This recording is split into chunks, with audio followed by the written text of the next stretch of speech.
MBBSच्या ऍडमिशनचा विचार करताना पालक व विद्यार्थी बऱ्याच वेळा संकुचित विचार करतात. उदाहरणार्थ, आम्हाला याच शहरात ऍडमिशन पाहिजे, याच कॉलेजमध्ये MBBS करायचंय.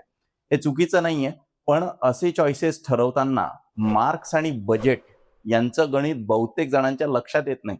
आज आपण ESIC मेडिकल कॉलेजेस बद्दल माहिती घेणार आहोत. हा पर्याय खूप जास्त लोकांना माहिती नाहीये. तुम्हाला जिथे ऍडमिशन हवी तिथे भेटेलच असं नाहीये. त्यामुळे वेगवेगळ्या पर्यायांची ओळख आम्ही आमच्या व्हिडिओच्या माध्यमातून तुम्हाला करून देणार आहोत. आमचे चॅनेल सबस्क्राईब करा, म्हणजे प्रत्येक महत्वाची माहिती तुमच्यापर्यंत पोहोचेल आणि तुमची दिशाभूल होणार नाही. ESIC म्हणजे एम्प्लॉई स्टेट इन्शुरन्स कॉर्पोरेशन ही एक घटनात्मक संस्था आहे आणि याचे भारतभर मेडिकल कॉलेजेस आहेत. त्यांना म्हणतात ESIC मेडिकल कॉलेजेस. ESIC वगैरे किचकट नावांना घाबरून जाण्याचं काहीच कारण नाही. सोपं आहे, स्टेप बाय स्टेप आपण जाऊया. कमी बजेट असणाऱ्या विद्यार्थ्यांपैकी जर तुम्ही असाल तर हा व्हिडिओ शेवटपर्यंत बघा, म्हणजे तुम्हाला MBBS प्रवेशाचा मार्ग मिळेल. एम्प्लॉई स्टेट इन्शुरन्स कॉर्पोरेशन म्हणजेच कर्मचारी राज्य विमा मंडळ ESIC हे भारताच्या कामगार आणि रोजगार मंत्रालयाच्या अंतर्गत आहे. ही संस्था संघटित क्षेत्रातील कामगारांना सामाजिक सुरक्षा प्रदान करते.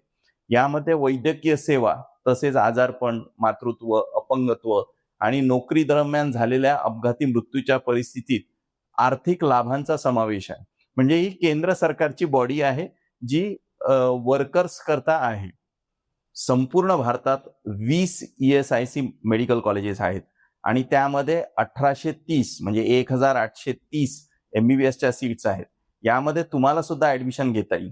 त्याचे काय नियम आहेत ते आपण आता बघूया. महाराष्ट्रात मुंबईमध्ये अंधेरीला एक ESIC मेडिकल कॉलेज आहे.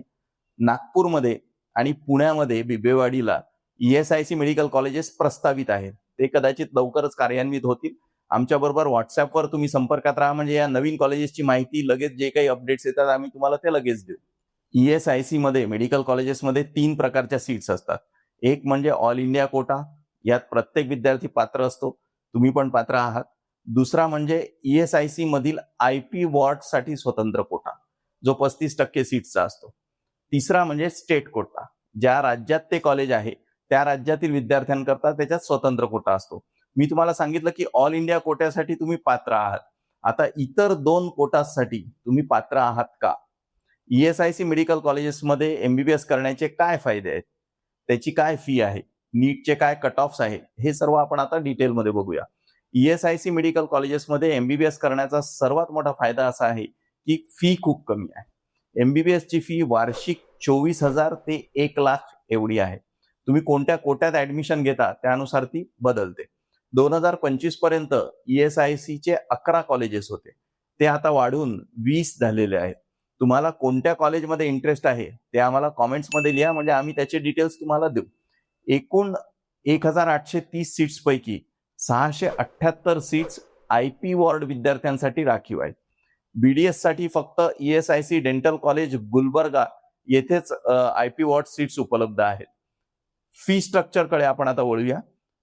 मी तुम्हाला सांगितलं की कोट्यानुसार ते बदलतं. IP वॉर्ड कोटा जो आहे त्याच्यात सुमारे 24,000 रुपये प्रति वर्ष एवढी फी आहे. म्हणजे हॉस्टेल सकट 50,000 रुपयामध्ये तुमचा वर्षाचा खर्च निघतो. हा कोणता कोटा? तर IP वॉर्ड कोटा. आता ऑल इंडिया कोट्यामध्ये सुमारे 1,00,000 रुपये प्रति वर्ष फी आहे आणि स्टेट कोट्यामध्ये स्टेट टू स्टेट व्हॅरी होतं, म्हणजे राज्यनिहाय फी बदलते. ESIC कॉलेजमध्ये 1 वर्षाचा रुरल बॉन्ड असतो, जो इतर राज्यांमध्ये 1 ते 5 वर्षांचा असू शकतो. म्हणजे या संदर्भात वेगवेगळे नियम स्टेट वाईज बदलतात.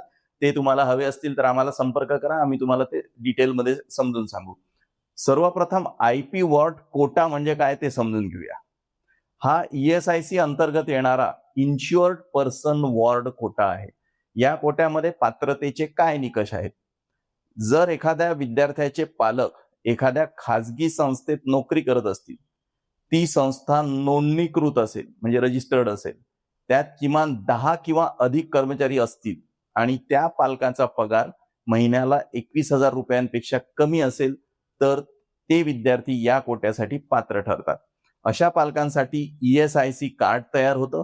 त्याचा मोठा फायदा म्हणजे ESIC रुग्णालयामध्ये मोफत उपचार मिळतात, तसेच वैद्यकीय सुविधांचा लाभ मिळतो. त्यांच्या मुलांनाही हे IP वॉर्ड सर्टिफिकेट मिळतं.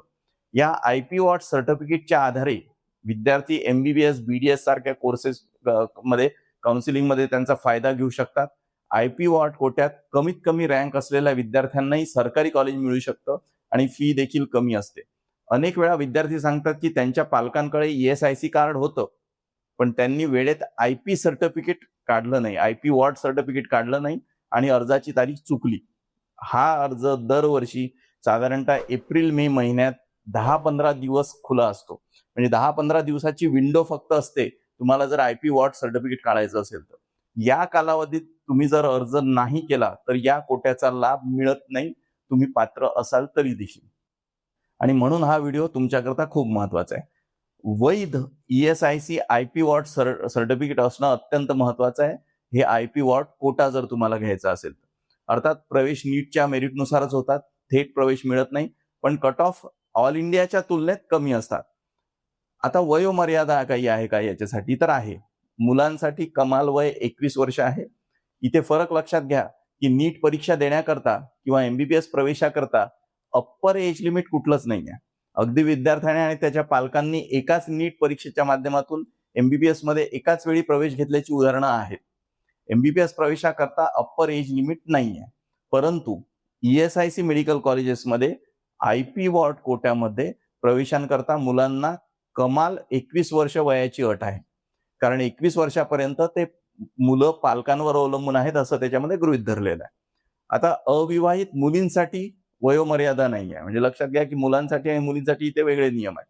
अविवाहित मुलींसाठी वयोमर्यादा नाही आहे, परंतु मुलगी जर विवाहित असेल तर तिचा आयपी वॉट कोट्यामध्ये प्रवेश घेण्याचा हक्क संपुष्टात येतो. आयपी वॉट कोट्याचे प्रवेश MCC म्हणजे मेडिकल काउन्सिलिंग कमिटीच्या काउन्सिलिंगच्या माध्यमातून होतात, म्हणजे ऑल इंडिया काउन्सिलिंगच्या माध्यमातून होतात. MCC काउन्सिलिंग बद्दल कसलीही शंका असेल तर आम्हाला कॉमेंट्समध्ये लिहा, आम्ही तुमची सर्व शंका समाधान करू.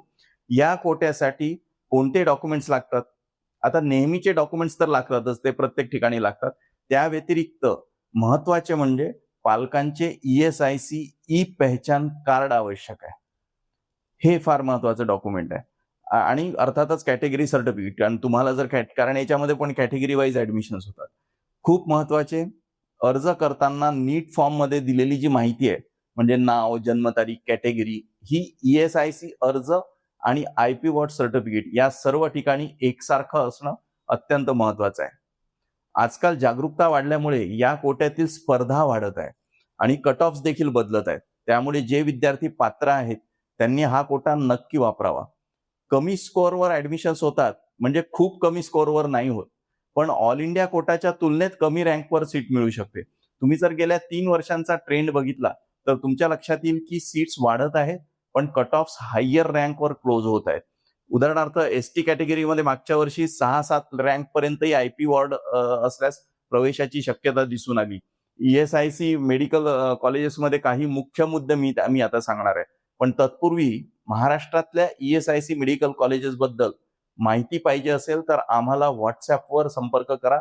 डिस्क्रिप्शन मध्ये आमच्या व्हॉट्सअपची लिंक दिलेली आहे. ESIC मेडिकल कॉलेजेसमध्ये आणखीन एक वैशिष्ट्य आहे जे दुसऱ्या कुठल्याच प्रकारच्या मेडिकल कॉलेजमध्ये नाही आहे. म्हणजे एक युनिक फीचर आहे ESIC मेडिकल कॉलेजेसचं. भारतातल्या कुठल्याही ESIC मेडिकल कॉलेजमध्ये तुम्ही प्रवेश घेतला तर MBBSचं 5.5वं वर्ष म्हणजे इंटर्नशिप ही तुम्ही भारतातल्या इतर कुठल्याही दुसऱ्या ESIC मेडिकल कॉलेजमध्ये करू शकता. ही सुविधा ESIC सोडून बाकीच्या कुठल्याच मेडिकल कॉलेजेसमध्येही अवेलेबल नाहीये. ज्या कॉलेजमध्ये तुम्ही MBBS करता तिथेच तुम्हाला इंटर्नशिप करावी लागेल. फक्त ESIC मध्ये असं होतं की तुम्ही दुसऱ्या कुठल्या ESIC मध्ये MBBS केलं तर इंटर्नशिप दुसऱ्या राज्यातल्या ESIC मध्ये पण तुम्ही करू शकता. म्हणूनच तुम्ही जर आयपी वॉर्ड असाल आणि ESIC कोट्यासाठी पात्र असाल तर ESIC चे अर्ज सुरू होताच लगेच अर्ज दाखल करा. अशा प्रकारे ESIC आयपी वॉर्ड कोटा हा MBBS BDS साठी एक अतिशय फायदेशीर पर्याय आहे. योग्य वेळी अर्ज करून आणि आवश्यक कागदपत्रे तयार ठेवून तुम्ही या संधीचा फायदा घेऊ शकता. आम्ही वेळोवेळी तुम्हाला सर्व अपडेट्स देत राहू. तसेच कॉलेज, युनिव्हर्सिटी, सीट्स आणि फी संबंधित अधिक माहिती पुढील काळात आमच्या चॅनलच्या माध्यमातून तुमच्यापर्यंत पोहोचेल. त्यामुळे ती तुम्ही योग्य निर्णय घेऊ शकाल. जर तुम्हाला आमच्या मार्गदर्शनाखाली काउन्सिलिंग करायची असेल तर तुम्ही आमचे पेड काउन्सिलिंग देखील घेऊ शकता. धन्यवाद.